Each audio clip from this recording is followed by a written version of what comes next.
Vamos a continuar con la serie de enseñanzas de Hebreos. Hemos venido enseñando Hebreos ya hace varias semanas atrás y hoy nos toca ver Hebreos capítulo 8 y vamos a estar estudiando los versículos del 1 al 13. Hebreos capítulo 8, versículos del 1 al 13. Entonces voy a leerlo para ustedes y luego me acompañan en oración. Entonces voy a leerlo en una versión internacional. Dice: ahora bien, el punto principal de lo que venimos diciendo es que tenemos tal sumo sacerdote, aquel que se sentó a la derecha del trono de la majestad en el cielo, el que sirve en el santuario, es decir, en el verdadero tabernáculo levantado por el Señor y no por ningún ser humano. A todo sumo sacerdote se le nombra para presentar ofrendas y sacrificios, por lo cual es necesario que también tenga algo que ofrecer. Jesús estuviera en la tierra, si Jesús estuviera en la tierra, no sería sacerdote, pues aquí ya hay sacerdotes que presentan las ofrendas en conformidad con la ley. Estos sacerdotes sirven en un santuario que es copia y sombra. Tal vez, si a usted le gusta subrayar la Biblia, estas dos palabras son bastante enfáticas, ¿verdad? Que nos ayudan a entender todo este pasaje. Dice, son copia y sombra. Ahí me perdí. Ok, es copia y sombra del que está en el cielo, tal como se le advirtió a Moisés cuando estaba a punto de construir el tabernáculo. Asegúrate de hacerlo todo según el modelo que se te ha mostrado en la montaña. Pero el servicio sacerdotal que Jesús ha recibido es superior al de ellos, así como el pacto del cual es mediador es superior al antiguo, puesto que se basa en mejores promesas. Versículo 7. Efectivamente, si ese primer pacto hubiera sido perfecto, no habría lugar para el segundo pacto. Pero Dios, reprochándoles sus defectos, dijo, y aquí el autor de Hebreos toma un pasaje de Jeremías 31. Pues recuerden que Jeremías escribió esto 600 años antes de Cristo, más o menos, aproximadamente. Dice, vienen días, dice el Señor, en que haré un nuevo pacto con la casa de Israel y con la casa de Judá. No será un pacto como el que hice con sus antepasados el día en que los tomé de la mano y los saqué de Egipto, ya que ellos no permanecieron fieles a mi pacto y yo los abandoné, dice el Señor. Este es el pacto que después de aquel tiempo haré con la casa de Israel, dice el Señor. Pondré mis manos en su mente y las escribiré pondré mis leyes, en su mente y las escribiré en su corazón. Yo seré su Dios y ellos serán mi pueblo. Ya no tendrá nadie que enseñar a su prójimo, ni dirá nadie a su hermano, conoce al Señor, porque todos, desde el más pequeño hasta el más grande, me conocerán. Yo les perdonaré sus iniquidades y nunca más me acordaré de sus pecados. Al llamar nuevo a ese pacto, ha declarado obsoleto al anterior, y lo que se vuelve obsoleto y envejece ya está pronto por desaparecer. Ok, vamos a ver. Señor, gracias porque hoy podemos estar aquí, Señor, sintiéndonos libres y gozosos de escuchar tu palabra. Gracias porque tú eres el que pone en nuestros corazones esa sed, Señor, de ti. Gracias porque tenemos un lugar donde venir y adorarte, Señor, y exaltarte por quien eres. Gracias porque tú eres Dios fiel para siempre, Señor, y eres tú el que nos das la fortaleza, nos perseveras, Señor, nos das todo lo necesario para que sigamos caminando en ti, Señor. Te pido para que seas tú el que nos des un buen entendimiento de este pasaje, el que nos guíe, Señor, a través de ello. Señor, dame humildad para predicar tu palabra, Señor, y que seas tú el que se enaltezca esta mañana. Señor, oro y te doy gracias, Señor, en el nombre de Cristo Jesús. Amén. Ok, Hebreos 8 es como un cierre de paréntesis que se abrió casi que desde el capítulo 5. Recuerden que al final del capítulo 4, ¿verdad?, el autor de Hebreos viene diciendo que ahora nosotros podemos acercarnos confiadamente al trono de la gracia, ¿verdad? Y viene exaltando a Cristo como aquel sumo sacerdote y hace toda esa explicación de que Él es aquel que viene, ¿verdad?, de la orden de Melquisedec, es alguien distinto, es un sumo sacerdote aún mejor que los que habían, ¿verdad? Él es mayor y mejor de todos los sumos sacerdotes que había en ese tiempo, ¿verdad? O descrito desde la orden levítica o la orden arónica, y hemos venido hablando de todo eso, ¿verdad? Después de toda esa explicación, el autor de Hebreos ha venido desarrollando desde el capítulo 5, Hebreos 8 es como si el autor de Hebreos cerrara la idea y dijera: vean, si de todo esto que les expliqué ustedes tienen que entender o guardarse algo en la mente, es esto, ¿verdad? Y arranca con el versículo 1, ¿verdad? Lo más importante de todo esto es esto, ¿verdad? Versículo 1, el punto principal de lo que venimos diciendo es que tenemos tal sumo sacerdote, aquel que se sentó a la derecha del trono de la majestad en el cielo, el que sirve en el santuario, es decir, en el verdadero tabernáculo levantado por el Señor y no por ningún ser humano.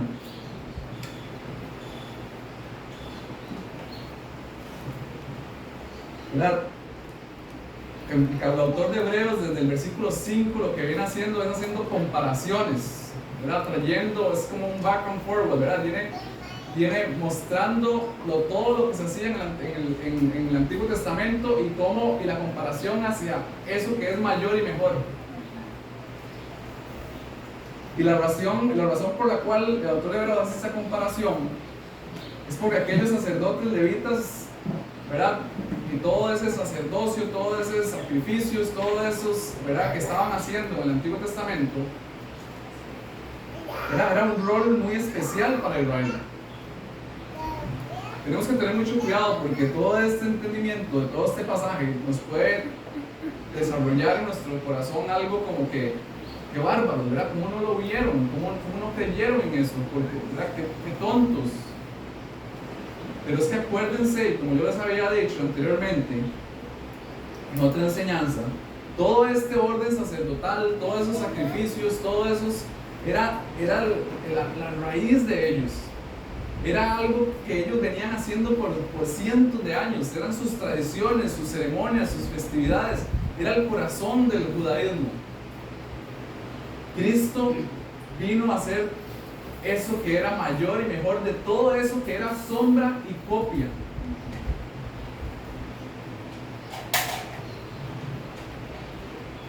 Recordemos que los sacerdotes eran ese puente, ese mediador entre la humanidad con Dios. Y la razón por la que había un sacerdocio es porque detrás de todos esos sacrificios, toda esa necesidad de un mediador, era porque nosotros nunca íbamos a poder relacionarnos con Dios. La humanidad estaba defectuosa y sigue estando defectuosa. Necesitamos de un mediador. Somos una humanidad que se ha rebelado, que ha pecado con Dios, y nos es a nosotros imposible poder relacionarnos con Dios sin un mediador.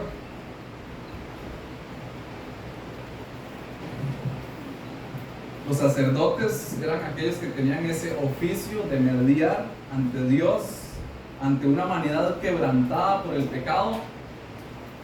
Pero había un problema. y es que el sacerdocio, esos que mediaban los sacrificios, las ceremonias, las tradiciones, eran copia y sombra. Y la razón por la cual eran copia y sombra es porque eran imperfectas, estaban defectuosas, estaban, ¿verdad? Incompletas, eran insuficientes. Ya los mediadores, así también como los sacrificios, estaban manchados por el pecado, eran imperfectos, eran temporales. Y el autor de Hebreos nos muestra a Jesús como ese sacerdote único, perfecto, ¿verdad? Elegido por Dios, santo, inocente, no se encontró, ¿verdad?, pecado en él, apartado de los pecadores. Y por tanto Jesús no necesita ofrecer sacrificios por él mismo, como si tenían que ofrecerlo los sacerdotes en el Antiguo Testamento. Ellos tenían que ofrecerse sacrificios por ellos mismos para limpiarse, para luego poder ofrecer los sacrificios por el pueblo. Jesús no tuvo que hacer eso. ¿Por qué? Porque él estaba libre del pecado, era inocente, sin mancha. Y no solo eso, él no es un sacerdote, ¿verdad?, trayendo un poco de contexto de todo lo que hemos venido hablando. Él no es un sacerdote que viene de la orden de Leví o la orden arónica, sino que viene de una orden distinta. Recuerden que viene de la orden de Melquisedec. Es una orden, ¿verdad?, escogida por Dios, no tiene genealogía, no tiene inicio ni fin, es eterna. Era una orden distinta, un sacerdote distinto. Y ahora en este capítulo 8, ¿verdad?, nos comienza a hablar de este punto principal. Ese sumo sacerdote es tal, aquel que se sentó a la derecha del trono de la majestad en el cielo, el que sirve en el santuario, en aquel que es el verdadero tabernáculo levantado por el Señor y no por ningún humano. Jesús es ahora nuestro intermediario. Jesús es ahora el que media entre esa humanidad caída con aquel Dios santo que era imposible para nosotros poder alcanzarlo. Y por eso, porque Jesús es mayor y mejor y es aquel sacrificio perfecto, aquel que media perfectamente, es la razón por la cual nosotros podemos ahora acercarnos confiadamente al trono de la gracia. Por eso es que en Cristo encontramos algo que es mayor y mejor. La vez pasada Dani nos enseñaba Hebreos 7 y leíamos en Hebreos 7:26 que este sumo sacerdote es más sublime que todos los cielos. Yo no sé ustedes, pero cuando nosotros pensamos en Dios, pensamos en ese Dios que está en los cielos y pensamos en el cielo como algo demasiado alto, externo, ¿verdad?, lejos de nosotros. Pero, ¿verdad?, nos dice que ese sumo sacerdote inclusive es más sublime que los cielos. Pero ese sacerdote se entregó a él mismo y vino, murió en la cruz para rescatarnos y para tener una relación con nosotros.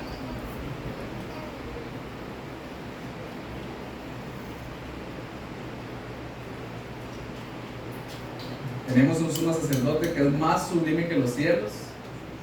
Tenemos un sumo sacerdote que está sentado a la derecha de la majestad de los cielos y está ministrando eternamente en favor de cada uno de nosotros. Este capítulo 8 nos introduce algo que es muy importante y es parte de lo que vamos a estar desarrollando hoy. Podríamos decir que el propósito de este pasaje es llevarnos a entender de cómo el nuevo pacto es mejor que el antiguo pacto. De eso se va a tratar de eso se trata toda esta sección. Cómo el nuevo pacto, es mayor y mejor que el antiguo pacto. Ahora, tal vez concéntrense un poco y traten de entender todo esto de los pactos, de los sacrificios, de los mediadores, de los sacerdotes. Es algo bastante externo a nosotros, a nuestra realidad, a nuestro contexto. ¿verdad? Es muy difícil para nosotros poder muchas veces entender todo eso. Pero acuérdense que Dios, el plan de redención de Dios es perfecto y viene desarrollándose desde el Antiguo Testamento. Es algo que se entrelaza, ¿verdad? Es algo que exalta lo que realmente hizo Cristo en la cruz por nosotros, lo que realmente hizo Cristo en su vida, en su muerte, en su resurrección, en su ascensión a los cielos. Exalta lo que es Cristo, nos pone en perspectiva la persona de Cristo.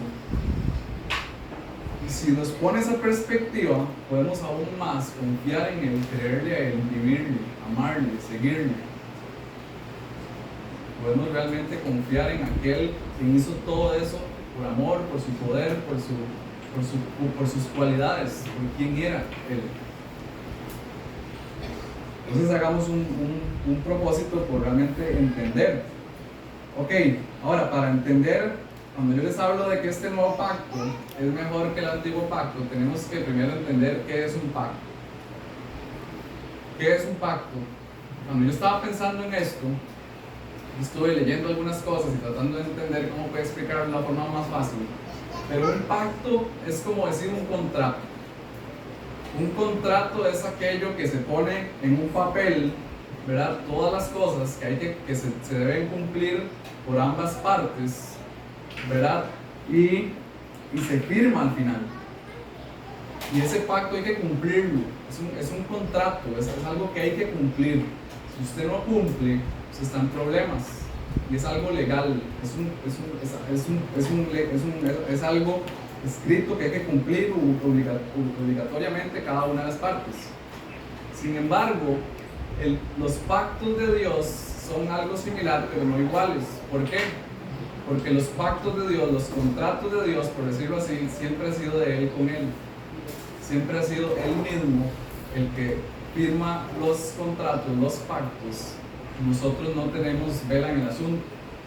¿Por qué no tenemos vela en el asunto? Porque nosotros somos imperfectos, estamos lejos de Dios, ¿verdad? Nosotros somos infieles, no podemos cumplir nada de lo que prometemos, pero Dios es el único fiel y justo que Él promete, ¿verdad? Y Él cumple lo que promete.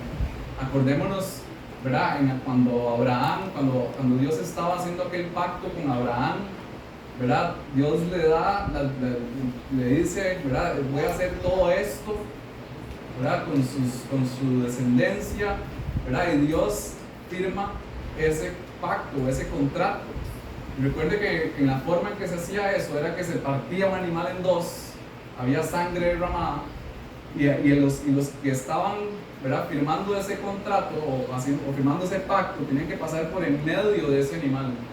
Pero justamente cuando Dios estaba afirmando ese pacto con Abraham, dice que la Biblia nos dice que Abraham cayó dormido y Dios pasó en medio de esos animales. Dios cumple sus pactos, Dios es el que hace sus pactos. Esto se trata del plan de Dios, del plan de redención de Dios. Nosotros no tenemos negociación en el asunto. Es el Rey soberano quien cumple y hace sus planes.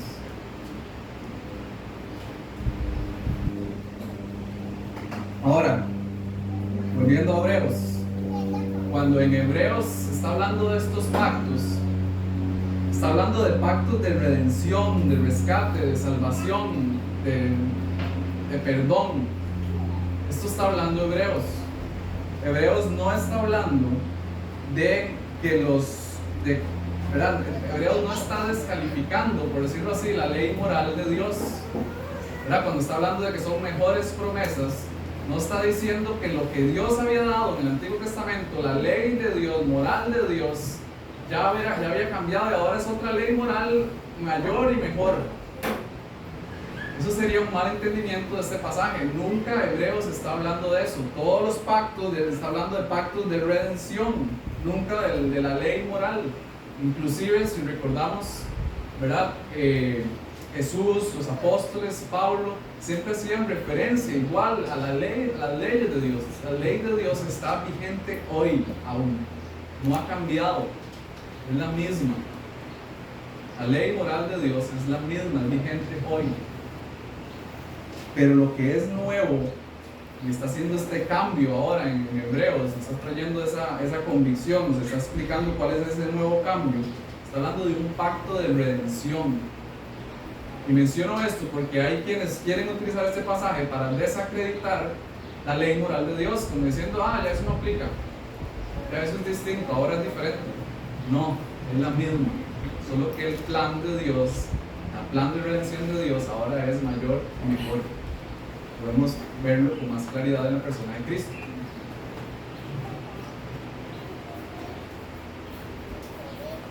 Ok, versículo 1.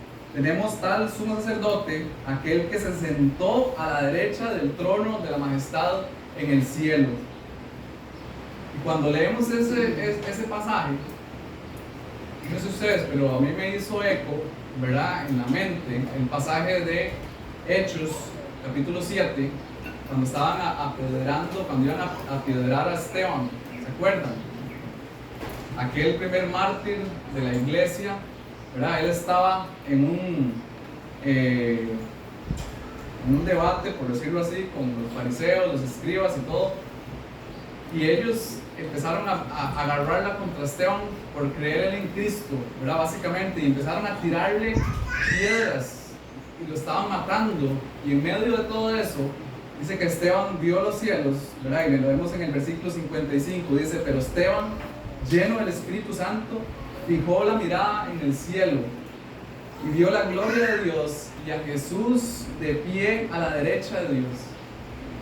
Veo el cielo abierto, exclamó, y al Hijo del Hombre de pie a la derecha de Dios.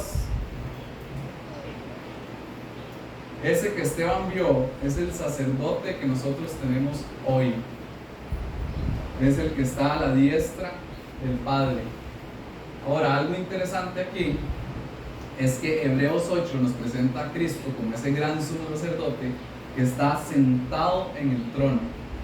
Y ese detalle de centrado es un gran detalle. ¿Por qué? Porque en el Antiguo Pacto, en el Antiguo Testamento, cuando los sumos sacerdotes entraban en ese lugar santísimo, ¿verdad?, después de ofrecer sacrificios por ellos mismos para limpiarse, entraban en el lugar santísimo a ofrecer los sacrificios por la humanidad, por el pueblo. No había tiempo para sentarse. Esos sacrificios nunca terminaban, ¿verdad? Él tenía que entrar al lugar santísimo y hacer el trabajo que se le había encomendado. Siempre estaba trabajando, no había tiempo para sentarse. Sentarse era como básicamente decir, ¿verdad?, Dios, este es el campo que yo estoy ocupando. ¿Verdad? Era como quitarle el campo a Dios. Pero, ¿verdad?, ellos no podían sentarse. Pero ahora encontramos a este sumo sacerdote sentado en el trono de Dios. ¿Qué nos quiere decir eso? ¿Verdad? Eso básicamente lo que nos quiere decir es que la labor de ese sumo sacerdote que ofreció ese sacrificio perfecto ya se terminó. No hay más sacrificios que ofrecer, no hay más sangre que derramar. Jesús fue el sacrificio perfecto, el cordero perfecto, entregado por la humanidad. Ya el trabajo se acabó. Ya el pacto de redención fue alcanzado y sellado.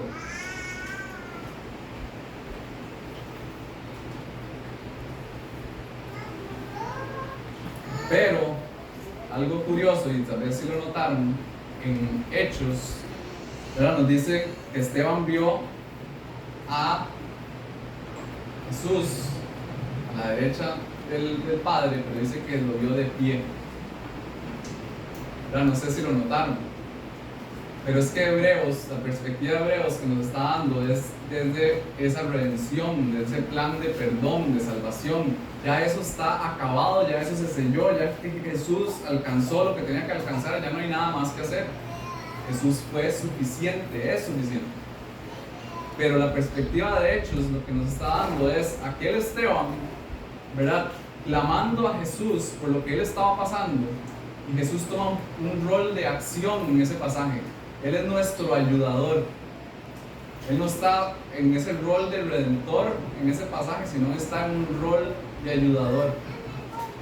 Y es muy lindo y muy esperanzador leer esto, porque podemos estar seguros de que Cristo es nuestro Redentor y ya alcanzó nuestra salvación. Pero en momentos de angustia y en momentos de necesidad, Él toma un rol de acción en la vida de nosotros. Él no nos va a abandonar.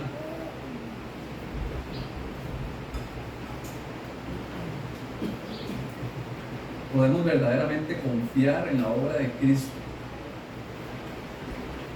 Y algo también que encontramos en la Escritura es Apocalipsis 3:21.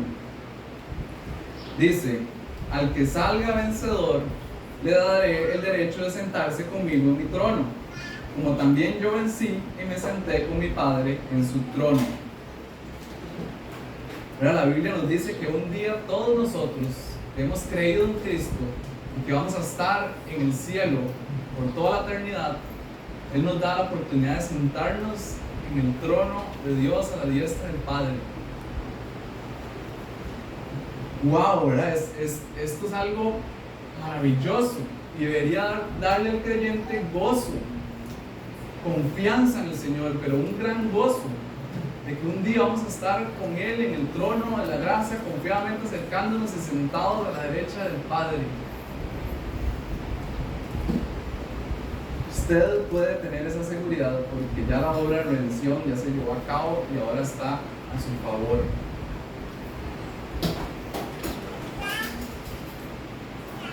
¿Verdad? Nuestra seguridad no está en que nosotros podamos añadirle algo a la obra de redención. ¿Verdad? La salvación no es por obras, no hay algo que yo pueda añadirle a lo que ya hizo en la cruz. ¿Verdad? Ya Dios hizo todo. Recuerden que ese pacto es solamente Dios el que firma ese pacto. Solamente es algo de Dios con Dios. Dios es el que hace el plan, el Hijo es el que lo ejecuta y el Espíritu Santo es el que, ¿verdad?, nos mantiene, nos persevera en la fe en Cristo. Todo se trata del plan de Dios. ¿Qué es lo que nosotros añadimos al plan de redención? Nada. Solamente el pecado. Ponemos nuestro pecado para que Jesús lo tome y lo arroje al fondo del mar y que nunca se acuerde de eso. Por eso podemos confiar cuando Jesús en la cruz, justo antes de morir, Jesús dijo: consumado es. Ya todo está hecho. Consumado es. Ahora, si usted piensa que como ahora, bueno, ya Cristo hizo todo en la cruz y que ya Cristo es suficiente, ya consumado es y el plan ya está hecho y el plan de redención ya Cristo hizo todo y ahora yo entonces eso me da licencia para hacer lo que me da la gana, usted no ha entendido la salvación en Cristo. Usted no ha entendido el plan de redención. Usted probablemente no tiene el Espíritu Santo. ¿Por qué? Porque cuando el Espíritu Santo llega a su vida, lo primero que hace el Espíritu Santo en la vida del creyente es traerle convicción de pecado. Para que usted pueda ver su pecado y su incapacidad de poder estar en la presencia de Dios, de aquel Dios que es santo, ¿verdad? Y usted está manchado por el pecado. Y que usted necesita un mediador, usted necesita un salvador. Por eso usted ve a Cristo, usted corre a Cristo, y abraza a Cristo. Porque la Biblia nos enseña que es por la fe en Cristo en la cual usted puede ser salvo, usted puede ser redimido de su pecado. Eso es lo que hace el Espíritu Santo, traernos una convicción de pecado. Y ahora, con ese Espíritu Santo en nosotros, ahora empezamos a luchar y a batallar con el pecado. Ok, versículo 4. Si Dios estuviera en la tierra, no sería sacerdote. Porque los sacerdotes siempre tienen ofrendas para ofrecer, porque su sacerdocio era imperfecto, pero Jesús presentó la ofrenda perfecta. ¿Verdad? Si Jesús estuviera en la tierra y el templo todavía estuviera existiendo, ¿verdad?, Jesús continuaría desempleado, por decirlo así, y los sacerdotes seguirían ofreciendo sacrificios, y Jesús desempleado, sentado. No hay nada más que hacer. Eso es lo que está básicamente diciendo el versículo 4. Nosotros conocemos nuestro sumo sacerdote que ya hizo todo una sola vez y para siempre de forma perfecta.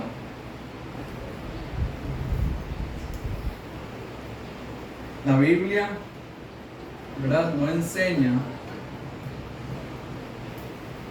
de que nosotros necesitamos otros mediadores aparte de Cristo para poder relacionarnos, tener esa relación con Dios. Nosotros que venimos de un contexto en Costa Rica, ¿verdad?, católico, en la Biblia no enseña tal caso como que, ¿verdad?, como que nosotros vamos a María y entonces nosotros le vamos a pedir el favor a María para que María le presente eso que yo le quiero pedir a Jesús, porque Jesús no tiene tiempo y está muy ocupado. Entonces María va donde Jesús, ¿verdad?, y le pide una reunión y se reúne con Jesús porque Jesús sí tiene tiempo para su mamá, y luego Jesús toma eso que yo le mandé a decir para que se lo lleve al Padre, y el Padre, como es Jesús, entonces él lo atiende, ¿verdad? Eso no existe en la Biblia.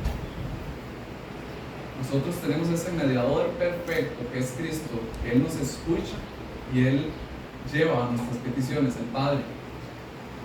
Ahora, eso de María inclusive viene de la religión judía, ¿verdad? Tal vez ustedes no lo sabían, pero viene de la religión judía, porque así era la religión judía. Yo tenía que llevar mis peticiones al sacerdote, el sacerdote tomaba esas peticiones, se las llevaba al sumo sacerdote, el sumo sacerdote se presentaba al lugar santísimo y se las presentaba al Padre. Pero ahora tenemos ese gran sumo sacerdote, que solamente ocupamos ese único sumo sacerdote perfecto, ¿verdad?, que está aprobado por el Señor.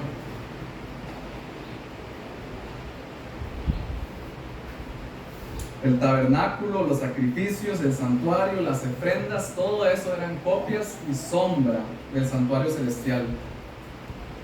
Versículo 5. Estos sacerdotes sirven en un santuario que es copia y sombra del que está en el cielo, tal como se le advirtió a Moisés cuando estaba a punto de construir el tabernáculo. ¿Verdad? El templo, el tabernáculo, no fue hecho, ¿verdad?, desde la mente de un humano, sino porque fue mostrado, Dios se lo mostró a Moisés años antes, incluso de que el primer tabernáculo existiera. Dios le dijo a Moisés cómo hacer ese tabernáculo y se lo mostró de ese tabernáculo verdadero, celestial, que ya existía. Entonces, ese tabernáculo es copia y sombra del celestial. Ahora, la pregunta es, ¿por qué deberíamos de quedarnos satisfechos con una copia y sombra si tenemos aquel que es verdadero? ¿Por qué habría que quedar satisfecho un judío con el sacerdocio y los sacrificios antiguos, los cuales eran sombras del perdón y la reconciliación con Dios? ¿Por qué? Cuando pueden tener el perdón y la reconciliación total en aquel sumo sacerdote perfecto que es Cristo. Eso era lo que el autor de Hebreos nos estaba abriendo los ojos a ellos, para que no vieran atrás a sus tradiciones, a sus ceremonias, a su antiguo pacto. Porque ahora en Cristo podemos tener un pacto mejor y mayor. Ahora, de los versículos del 6 al 13, quiero sacar 5 razones por las cuales el nuevo pacto es mayor y mejor que el antiguo pacto. Entonces, la primera razón, el nuevo pacto tiene un mejor mediador. Ok, ¿quién es el mediador? ¿O quién es el mejor mediador? Bueno, es parte de lo que ya venimos hablando, todo lo que hemos venido desarrollando, aquel que viene de la orden de Melquisedec, aquel sumo sacerdote perfecto, ¿verdad?, sin mancha, sin pecado, ¿verdad? Ese es el mejor mediador. En el Antiguo Testamento estaban aquellos sacerdotes, ¿verdad?, que eran pecadores. Los sumos sacerdotes eran pecadores. Hoy en día nosotros seguimos pecadores. Todo aquel que se quiera llamar sacerdote hoy es pecador. Todo aquel que se quiera llamar sumo sacerdote hoy es pecador. Todos son pecadores. Solo el sumo sacerdote perfecto que está sentado a la derecha del trono es perfecto.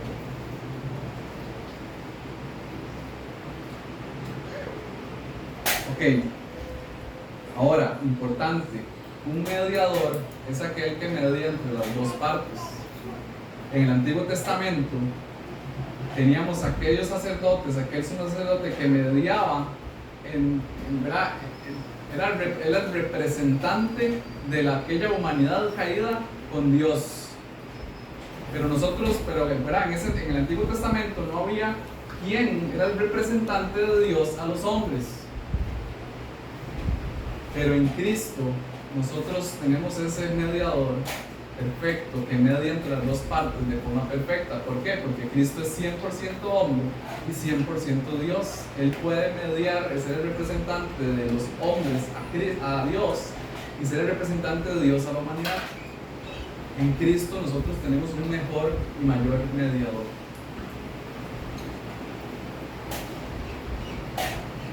Dos, segunda razón, el nuevo pacto no tiene defectos como sí lo tenía el antiguo pacto. ¿Por qué tenía defectos? ¿Por qué? Porque todo era defectuoso. Los mediadores eran defectuosos, tenían pecado, eran imperfectos. Los sacrificios del Antiguo Testamento eran imperfectos, ¿verdad? Por eso es que tenían que estar sacrificando animales una y otra vez, derramando sangre, porque eran imperfectos, estaban manchados también por el pecado, no eran eternos. Pero ahora tenemos el Cordero de Dios que quita el pecado del mundo, que es perfecto y es eterno. El antiguo pacto estaban los sumos sacerdotes, que eran pecadores, imperfectos, ¿verdad? Y como les decía ahora al inicio, eran tan imperfectos que ellos tenían que ofrecer sacrificios ellos mismos para limpiarse, primeramente ellos, y luego poder ir al lugar santísimo. Y recuerden que ellos inclusive tenían que amarrarse, ¿verdad? Una cuerdita aquí en el tobillo para entrar al lugar santísimo, porque existía la probabilidad de que ellos no hayan hecho de forma agradable a los ojos de Dios su purificación y podían caer muertos cuando entraran al lugar santísimo y nadie pudiera recogerlos. ¿Por qué? Porque el que entrara a recogerlo, o sea, iba a caer muerto. Entonces tenían que sacarlo, ¿verdad? Con una cuerdita, muerto del lugar santísimo. Esos sumos sacerdotes eran imperfectos. Pero ahora tenemos a ese sumo sacerdote sin pecado, que no se halló engaño en su boca y es más sublime que los cielos. Entonces el nuevo pacto es mejor que el antiguo pacto.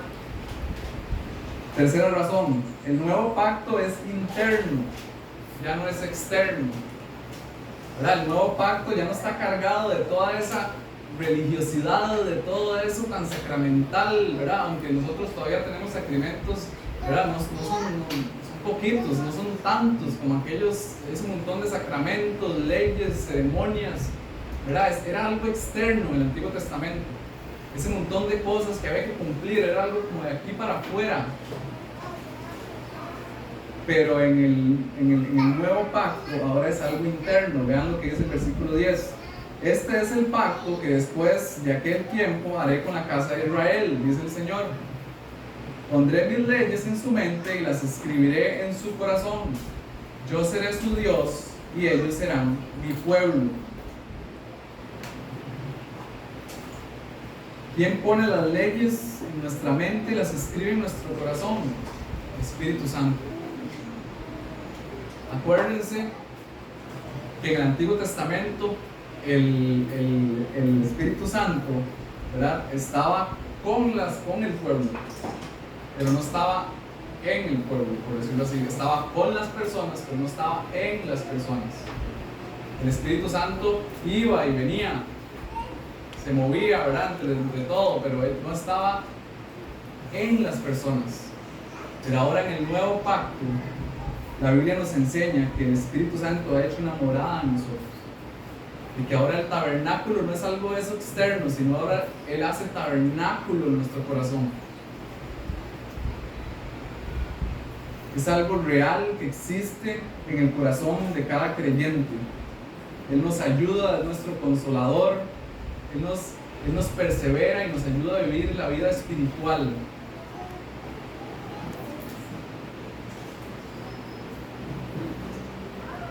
No sé si recuerdan, pero en el pasaje de Juan, ¿verdad? Con la samaritana, cuando Jesús llega y les dice, ¿verdad? Llegará el momento donde ya ustedes no tengan que ir a adorar a Dios en el monte ni en Jerusalén, sino porque llegará el día en que para adorar a Dios lo pueden hacer en espíritu y en verdad. Ya de nuevo, no era algo externo, sino ya era algo interno. Nosotros podíamos adorar a Dios en espíritu y en verdad, en nuestros corazones y en nuestra mente.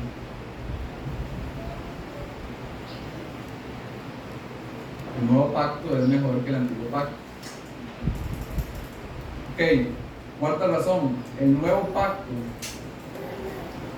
es parecido a la razón anterior, pero el nuevo pacto es personal. ¿En qué sentido? Vean el versículo 11.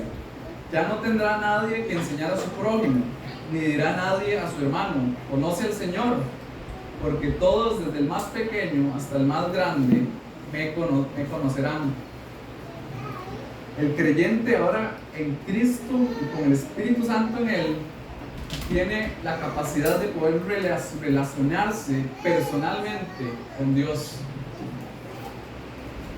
En Juan 14, 26 encontramos este versículo que dice: pero el Consolador, el Espíritu Santo, a quien el Padre enviará en mi nombre, les enseñará todas las cosas y les hará recordar todo lo que les he dicho.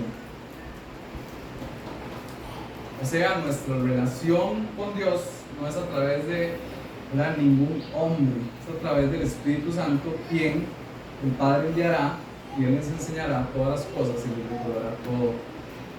No es a través de ningún hombre, no es a través ni del apóstol Pablo, ni Pedro, ni Dani, ¿verdad? No es a través de ningún hombre, es a través del Espíritu Santo que es enviado por el Padre a que podamos tener esa relación personal con Él. Ahora, tenemos que tener mucho cuidado de interpretar este pasaje, porque puede haber personas que digan: bueno, entonces ya no ocupo ir a la iglesia más, porque ahora en Cristo yo puedo relacionarme perfectamente con el Padre. Pero acordémonos, ¿verdad?, de que la Biblia no se contradice en ningún momento, ¿verdad? Y la Biblia también nos enseña en diferentes partes donde nos dice: no se dejen de congregar, ¿verdad?, como aquellos que están lejos de nosotros.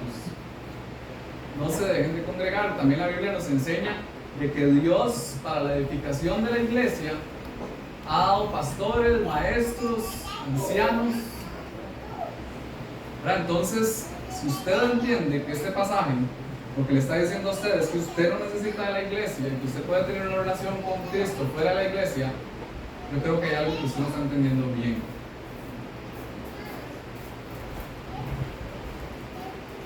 Ok.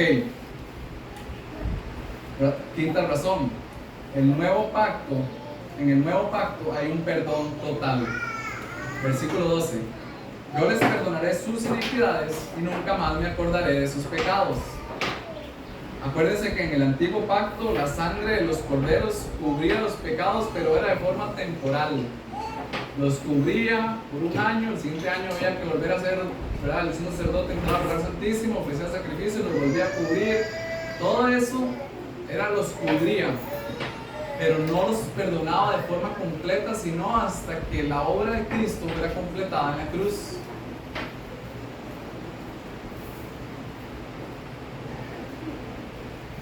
Solo la obra de Cristo era la obra perfecta, completa, la cual era capaz de cubrir los pecados de la humanidad de una sola vez y para siempre. Y esto es muy importante, y eso fue un gran debate en los tiempos de la Reforma Protestante. ¿Por qué? Porque había quienes se levantaron contra aquello que es conocido como la transubstanciación. ¿Qué es eso?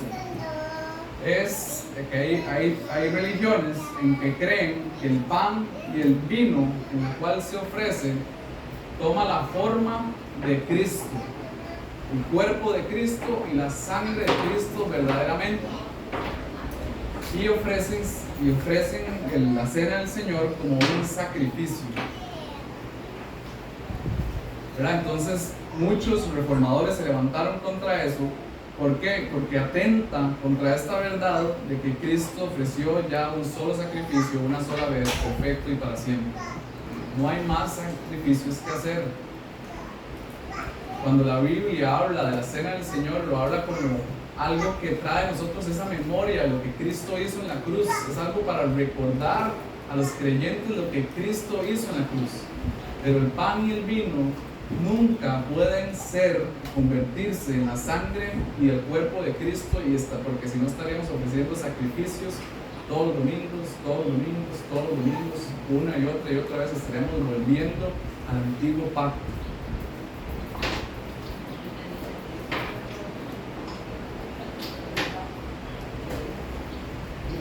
Y eso es algo bellísimo, porque si usted hoy cree que usted ha sido perdonado y que el Señor ha tomado sus pecados y que nunca más se acordará de ellos, usted necesita creerse esa verdad.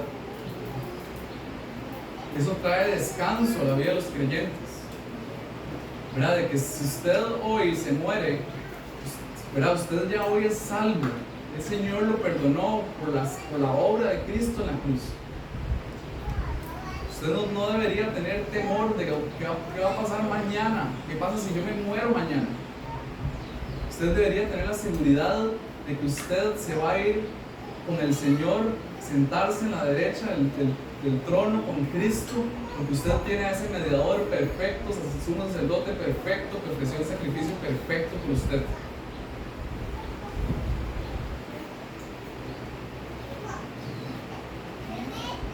Si Dios ya lo perdonó a usted ya se perdonó a usted mismo, ¿verdad? Porque muchas veces sabemos esa verdad de que Dios nos ha perdonado, pero muchas veces nosotros no nos hemos perdonado a nosotros mismos y cargamos con nuestros pecados. Y eso es parte de lo que el enemigo hace, ¿verdad? Lo que quiere hacer, de que usted se sienta culpable, de que usted se sienta destrozado, de que usted se sienta, ¿verdad?, de que no merece nada, de que usted se sienta rechazado. Tenemos que tener mucho cuidado. Si Dios ya lo perdonó a usted, porque usted no se perdona a usted mismo. ¿Quién es usted para no perdonarse a usted mismo?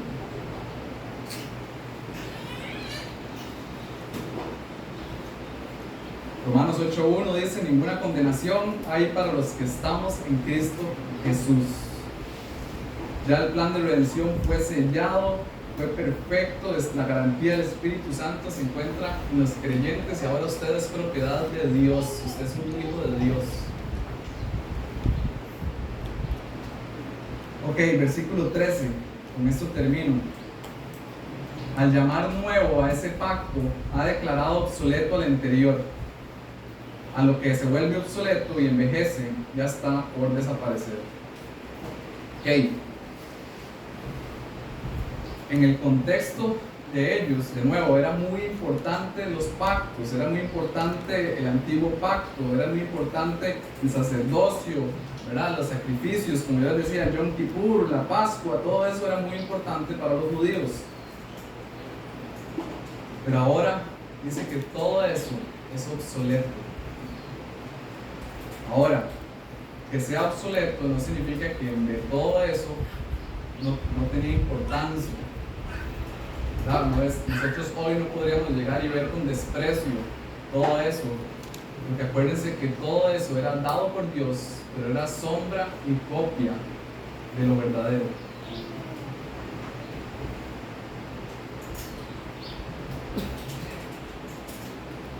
¿Verdad? El autor de Hebreos tenía que ser muy específico con esta audiencia. ¿Por qué? Porque estos creyentes en ese tiempo eran pocos, eran relativamente pocos ante aquel montón de judíos que practicaban y seguían todas estas ceremonias. Hoy nosotros lo podemos ver, ¿verdad?, como algo sencillo de creer, ¿verdad? Porque el Señor nos ha abierto y no tenemos todo ese background detrás o ese montón de ceremonias o gente haciendo todo ese tipo de cosas. Pero estos hebreos eran muy pocos comparados al montón de gente que estaba haciendo, y muchos de ellos estaban siendo tentados a decir que ya esto, que todo esto no lo creo, y volver a las tradiciones y volver a las ceremonias. Pero el autor de Hebreos tenía que ser muy detallado, muy específico, para poder enseñarle a ellos de que en Cristo estaban todos los cumplimientos, y que ese nuevo pacto que encontramos en Cristo era mejor y mayor. Y es interesante, ¿verdad? Porque el autor de Hebreos dice esto, de que lo que vuelve a ser obsoleto se envejece, ya está por desaparecer. Y es como si el autor de Hebreos estuviera profetizando. ¿Por qué? Porque años después, en el año 70, los romanos invaden Jerusalén y destruyen el templo. Yo no sé ustedes, pero Lau inclusive hace unos días me preguntaba, qué extraño que el templo, ¿verdad?, los judíos no lo hayan vuelto a reconstruir. ¿Verdad? Y pónganse a pensar, ¿verdad?, si los judíos no creen en Cristo, ¿verdad?, cómo ellos están hoy redimiendo sus pecados si no tienen un sacerdote que los medie, si no tienen un lugar santo para ofrecer sus sacrificios, ¿verdad? ¿Qué están haciendo hoy? Porque ellos no se han esforzado por hacer otro templo. Bueno, el Dios soberano no lo ha permitido de una u otra manera. Y pónganse a pensar esto, no lo ha permitido por 2000 años. ¿Por qué? Porque ya no hay más sangre que derramar. Cristo es el sacrificio perfecto.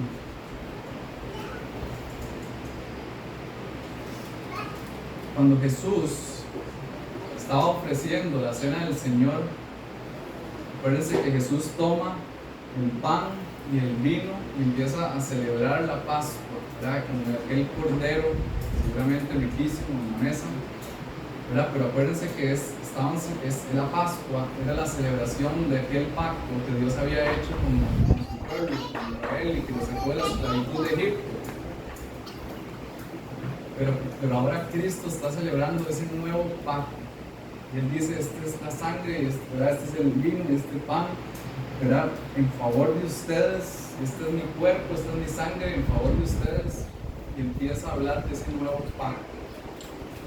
No aquel pacto que iba a librar a su pueblo de la esclavitud de los de Egipto, sino ahora Cristo es aquel pacto que nos libera a nosotros de la esclavitud del pecado. ¿Verdad? Usted estaba esclavo del pecado, estaba muerto, pero hoy tiene vida en Cristo. Todas estas verdades son suyas, son mejores promesas.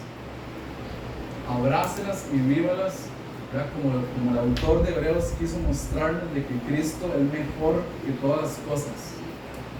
Si hay algo que usted necesita, ¿verdad?, y que necesita con urgencia buscar en su vida, es Cristo. Usted tiene que conocer a Cristo, que es mejor y mayor que todas las cosas.